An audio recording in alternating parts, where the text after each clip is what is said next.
our most precious asset is not being protected. The way most people tackle building a schedule is by creating a to-do list, where they write down everything they want to do and then hope they'll find the time to get it all done. Welcome to Philosopher Insights, the podcast that delivers wisdom in minutes a day that you can put into practice daily and strive to master over a lifetime. The podcast committed to sharing ideas that encourage you to bridge the gap between who you are today and the person you aspire to be in the future. Hi, my name is Herb Lamba, and welcome to my podcast, where I will share practical insights from the world's best authors. Knowledge isn't power. Applied knowledge is. The quest to become the best version of you starts right now. Hi, and welcome to Philosopher Insights. My name is Herb Lamba. Today we're discussing Indistractable, how to control your attention and choose your life. The author is Eyal. The book is published in 2019. I want to share a number of my favorite insights, starting with traction versus distraction, root versus proximate cause, value into time, fog behavior model, pre-commitment, and finishing off with identity packs. So let's start with the introduction. Quote, "For many people, distractions can get out of hand, leaving us with a feeling that our decisions are not our own. The fact is, in this day and age, if you are not equipped to manage distractions, your brain will be manipulated by time-wasting diversions." In the next few pages, I reveal my own struggle with distraction and how I, ironically, got hooked. But I'll also share how I overcame my struggle and explain why we're much more powerful than any of the tech giants. As an industry insider, I know their Achilles heel, and soon you will too. The good news is that we have the unique ability to adapt to such threats. We can take steps right now to retrain and regain our brains. To be blunt, what other choice do we have? We don't have time to wait for regulators to do something, and if you hold your breath waiting for corporations to make their products less distracting, well, you're going to suffocate. In the future, there will be two kinds of people in the world. Those who let their attention and lives be controlled and coerced by others, and those who proudly call themselves indistractable. By opening this book, you've taken the first step toward owning your time and your future." End quote. I captured this from the wonderful introduction, where we also learned that Eyal authored another bestseller called Hooked. It was a cookbook of sorts that contained recipes of human behavior and was hugely popular with the tech giants who wanted to learn how to tap into your behavior and keep you coming back. Getting you hooked was and is the name of the game for the tech industry. Indistractable was written as an antidote to being hooked by technology. We have the power to control our attention and choose our life. Insight number 1, traction versus distraction. Quote, "Imagine a line that represents the value of everything you do throughout your day. To the right, the actions that are positive. To the left, they are negative. On the right side of the continuum is traction, which comes from the Latin trahere, meaning to draw or pull.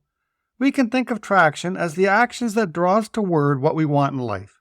On the left side is distraction, the opposite of traction. Derived from the same Latin root, the word means drawing away of the mind.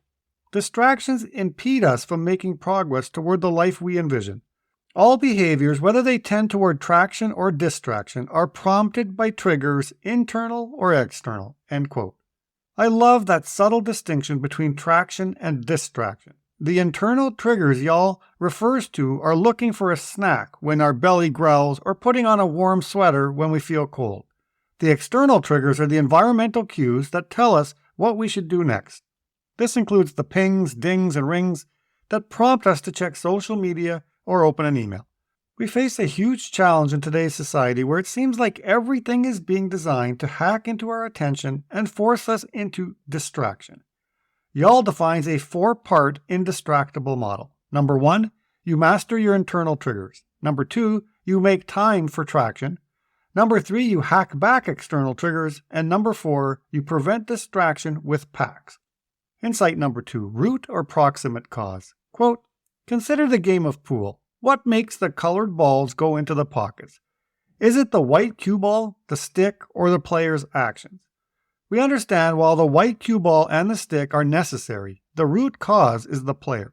The white cue ball and the stick aren't the root causes. They are the proximate causes of the resulting event." End quote. Eyal uses that brilliant example and reflects on the similarities when playing the game of life. If you get in an argument with your spouse over the toilet seat being left up, You blame the conflict on that one tiny incident and fail to recognize the years of unresolved issues between the two of you. The toilet seat annoyance acts only as a proximate cause in this example. By focusing on the proximate cause, we easily deflect the responsibility onto something or someone else. Quote, we tend to blame things like television, junk food, social media, cigarettes, and video games, but these are all proximate causes of our distraction. Unless we deal with the root causes of our distraction, we'll continue to find ways to distract ourselves. Distraction, it turns out, isn't about the distraction itself. Rather, it's about how we respond to it, end quote. So let's remember that your distraction is more than your devices, and all motivation is a desire to escape discomfort.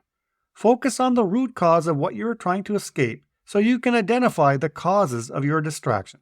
Eyal shares 4 psychological factors that may be contributing to your need for distraction. Quote, boredom, negativity bias, and rumination can each prompt us to distraction, but a 4th factor may be the cruelest of all, hedonic adaptation, the tendency to quickly return to a baseline level of satisfaction, no matter what happens to us in life. All sorts of life events we think would make us happier actually don't, or at least they don't for long. For instance, people who have experienced extremely good fortune, such as winning the lottery, have reported that things they had previously enjoyed lost their luster, effectively returning them to their previous levels of satisfaction. End quote. I like to picture an elastic band that represents our satisfaction in life. The elastic band normal state is your baseline. And when you buy a new home, for example, the elastic band stretches and you feel a momentary increase in satisfaction. However, after a period of time, the excitement of the new home will wear off, and the elastic band falls back to its normal state, hedonic adaptation. Insight number 3, turn values into time. Quote, think of all the ways people steal your time. The Roman Stoic philosopher Seneca wrote, people are frugal in guarding their personal property. But as soon as it comes to squandering time, they are most wasteful of the one thing in which it is right to be stingy.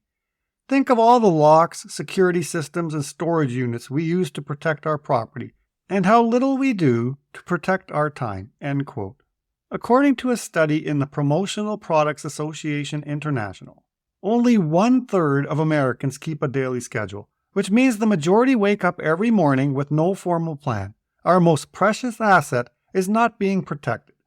The way most people tackle building a schedule is by creating a to-do list, where they write down everything they want to do and then hope they'll find the time to get it all done.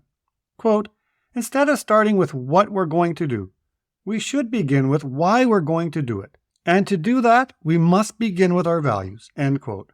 Simon Sinek shares a similar message in his great book Start With Why, where he introduces the golden circle. Why, how, and what make up the golden circle, with the why being the bullseye. He suggests that companies begin with why and not with what, so that the company message is built from the inside out. Eyal created a simple 3-life domain model that includes you, relationships, and work. These 3 domains outline where you spend your time and give you a way to think about how to plan your days and become the type of person you want to become. Quote, the trouble is, we don't make time for our values. We unintentionally spend too much time in one area of our lives at the expense of others. We get busy at work at the expense of living out our values with our families or friends. In order to live our values in each of the domains, we must reserve time in our schedules to do so. Only by setting aside specific time in our schedules for traction, the actions that draw us toward what we want in life, can we turn our backs on distractions. End quote. Insight number 4, Fogg Behavior Model. Quote, the Fogg Behavior Model states that for a behavior B to occur, 3 things must be present at the same time. Motivation, M, ability, A, and the trigger, T. More succinctly, B equals M-A-T. B equals Matt. Motivation is the energy for the action, according to Edward Dacey, professor of psychology at the University of Rochester. When we're highly motivated, we have a strong desire and the requisite energy to take an action. And when we're not motivated, we lack the energy to perform a task. Meanwhile, in Fogg's formula, ability relates to facility of action. Quite simply, the harder something is to do, the less likely people are to do it.